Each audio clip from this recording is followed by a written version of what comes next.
আসসালামু আলাইকুম প্রিয় ভিউয়ার্স, প্রিয় সাবস্ক্রাইবার, কেমন আছেন? আশা করি ভালো আছেন। আমিও ভালো আছি আলহামদুলিল্লাহ।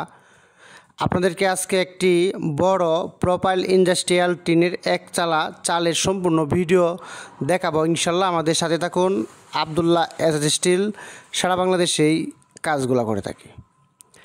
আর এই কাজটা আমরা সম্পূর্ণ বিএসআরএমের অ্যাঙ্গেল এবং কেওয়াই স্টিল 50 মোটা ব্লু কালারের টিন দিয়ে চালের কাজটি করা হয়েছে।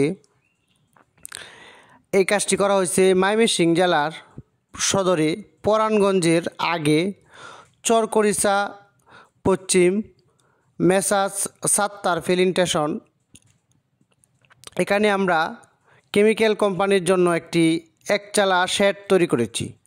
আপনারা ইতিমধ্যে দেখতেই পারছেন শেডটি উপরে এবং ভিতরে আমরা দেখাবো। আমাদের সাথে থাকেন, সম্পূর্ণ ভিডিও দেখে কমেন্ট করবেন ইনশাল্লাহ।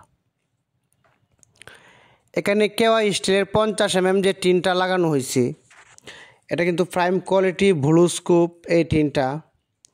এখানে আমরা কেওয়াই স্টিলের কোয়ালিটি দুইটা হয়, একটা 50L একটা 50N।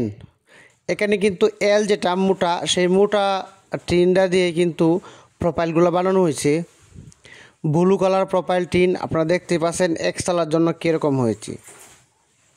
আর এখানে আমরা প্রায় 5,500 square feet shed, 6,000+ square feet tin ব্যবহার করা হয়েছে। 6,200 স্কোয়ার ফিট টিন আনা হয়েছে, কিছু টিন বাড়ছে, 2-3টা টিন, আর একটা প্লাস্টিকের টিন লাগানো হয়েছে পুরা শেডই। যাই হোক, এটাতে অনেক জানালা এবং দরজা আছে চারিদিকে, এই জন্য প্লাস্টিক টিন কম লাগাইছে, যেহেতু এটা কেমিক্যালের গোডাউন। আপনারা চাইলে যে কোনো মিল, ইন্ডাস্ট্রিয়াল, গুডাউন, শেড, কারখানা, ফ্যাক্টরির কাজ করাতে পারেন এবং কি বসতবাড়ি সহ প্রোফাইল ইন্ডাস্ট্রিয়াল টিন দিয়ে বাড়ির ছাদ নির্মাণ করতে পারেন আবদুল্লাহ এসএস স্টিলের মাধ্যমে। আর আমরা কিন্তু কাজের পাশাপাশি আমাদের শোরুম কিশোরগঞ্জ সদর বিন্নাটি বাজার আবদুল্লাহ এসএস স্টিল। এখানে আসলে আপনারা টিন লাগাতে যা কিছু মালামাল লাগে, যেরকম আপনার টিন বিভিন্ন কোয়ালিটির, যেমন প্রোফাইল ইন্ডাস্ট্রিয়াল টিন, দেশি এবং বিদেশি, টালি টিন দেশি এবং বিদেশি, বাস টালি টিন, কেনোপি, হিট পুম, ডাবল বাবলের হিট পুম, বিএসআরএমের অ্যাঙ্গেল, রোপিনি স্ক্রু এবং ফুমের কষ্টিপ ইত্যাদি জালট, ময়ূর পাইকারি খুচরাও বিক্রয় করা হয়। আর আমরাই সারা বাংলাদেশে কাজগুলো করে থাকি লোহার অ্যাঙ্গেলের মাধ্যমে। আমাদের কাজের কোয়ালিটি আপনারা দেখবেন ভালো করে, আগে কাজ দেখবেন পরে কাজ দিবেন। যাকে আপনি কাজ দেন কাজটা আসলে ভালো করে দেখবেন। আর আমরা যে কাজটা করে দিয়েছি, এই যে এই পাম্প দেখতে পাচ্ছেন, এটা কিন্তু তেলের পাম্প। পরাণগঞ্জ ময়মনসিংহ সদরে অবস্থিত মেসাজ সাত্তার ফিলিং স্টেশনের একচালা চালের কাজটি আবদুল্লাহ এসএস স্টিল করে দিয়েছি।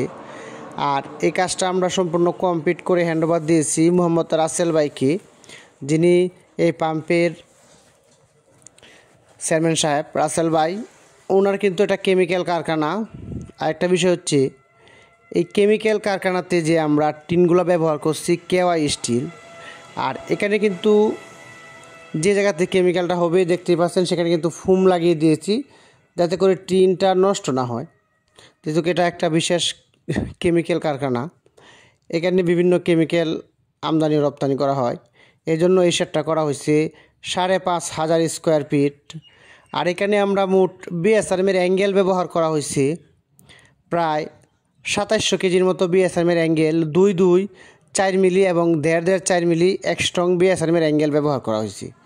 অনেকেই বলতে পারেন এত কম অ্যাঙ্গেল দিয়ে করেছেন, আসলে এটা একটা আপডেট ডিজাইন। এটা যেটা আপনারা দেখতে পাচ্ছেন মই ডিজাইন করা আছে, ওটাতে টিনটা বসছে। আর প্রতি 10 ফিট গ্যাপে গ্যাপে একটি করে মই, এর মিডিলে একটি সিঙ্গেল অ্যাঙ্গেল দিয়েছি আমরা 1.5-1.5, 4 মিলি। আর মইগুলো বানাইছি 2-2। আর অনেক বড় এরা, এই জন্য মই বানানো, মই দিয়ে কিন্তু পাইলিং দিয়ে দেওয়া হয়েছে যাতে লোডটা নিতে পারে এবং অনেক স্ট্রং হয়। আশা করি আপনারা যারা এরকম শেড তৈরি করতে চান অবশ্যই যোগাযোগ করবেন আবদুল্লাহ এসএস স্টিল কিশোরগঞ্জ থেকে। আমি মোহাম্মদ নাসির খান এতক্ষণ আপনাদের সাথে কিছু কথা বলছি, ভুল হলে ক্ষমার দৃষ্টিতে দেখবেন। আর আবদুল্লাহ এসএস স্টিলের মাধ্যমে লোহার অ্যাঙ্গেল দিয়ে টালি টিনের বাড়ির ডিজাইনের কাজগুলো সবাই দেখবেন, বাঁশ টালির বাড়ির দেখবেন। আমরা কিন্তু কিশোরগঞ্জ থেকে সারা বাংলাদেশে কাজ করে থাকি। এখানে একটি প্রশ্ন হচ্ছে, অল্প কাজ হইলে কিন্তু আমরা কন্ট্রাক্ট নিয়ে না হতে হবে 1000 স্কোয়ার ফিটের উপরে কাজ, আর যত বেশি বড় হয় তত আমাদের জন্য গাড়ি ভাড়া আসা যাওয়া খরচটা মিলিয়ে কম খরচে করা যায়। অনেকেই কিন্তু আমাকে কল দিয়ে বিরক্ত করেন, তাদেরকে আমি বলতে চাচ্ছি, যারা অনলি কাজ করাবেন তারাই কল দিবেন, কেউ অযথা কল দিয়ে বিরক্ত করবেন না। যেহেতু অনলাইন ইমো, হোয়াটসঅ্যাপ বা সরাসরি কলগুলো আসে মেসেঞ্জার সহকারে, আমাদের আসলে অনেক কষ্ট হয় সবার সাথে কথা বলাটা। এমন লোক আছে আমাকে দিয়ে কাজ করাবে, কিন্তু পরবর্তীতে কিন্তু আমার সাথে যোগাযোগ করতে পারে না অন্যদের কারণে। কারণ অনেকেই আন্তাজি কল দেয়, এই বিষয়ে কথা বলে, ওই বিষয়ে কথা বলে, ভালো খারাপ জিজ্ঞাসা করে যে মালামাল কোয়ালিটি। এই জন্য সবাইকে অসংখ্য ধন্যবাদ। আসসালামু আলাইকুম। হ্যাঁ।